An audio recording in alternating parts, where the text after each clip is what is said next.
Մի հատ գրառումների շարք ունի Նիկոլ Փաշինյանը, անունը Հատիկ առ Հատիկ։ Մի 10 օրը մեկ ինչ-որ հրապարակումներ է անում, թե ինչ է վերադարձվել պետությանը։ Իհարկե, թե ում է վերադարձել, ինձնից լավ գիտեք, ով էլ չգիտի, հաղորդման ընթացքում կանդրադառնամ։ Եվ այսպես. Մեկ օր առաջ գրել էր, թե Տավուշի մարզի Իջևան համայնքին է վերադարձվել Իջևանի քաղաքային զբոսայգու տարածքում գտնվող 350 քառակուսի մետր մակերեսով հողամաս, մոտավորապես արժեքը 2.392.000 դրամ։ Դրանից առաջ գրում է Եղեգնաձոր համայնքին է վերադարձվել Գլաձոր համայնքում 1600 քառակուսի մետր մակերեսով 2 հողամաս, մոտ 2 միլիոն դրամ արժեքով։ Դրանից առաջ գրում է Հայաստանի Հանրապետությանն է վերադարձվել Գառնի գյուղում գտնվող 6 հեկտար մակերեսով 1 միլիոն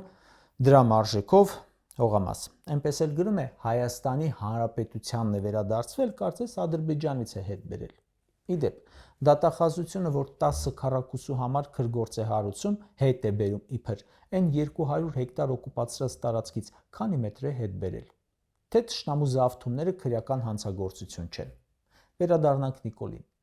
Գրում է. վերադարձվել է Լոռու Կողես բնակավայրից 2 հեկտար մակերեսով 1 միլիոն 800.000 դրամ արժեքով հողամաս։ Ժորժ ջան, այսքանը միասին դեռ մեկ նախարարի դեկտեմբերին ստացած պարգևավճարի չափ չկա, այս սաղ թվարկածս։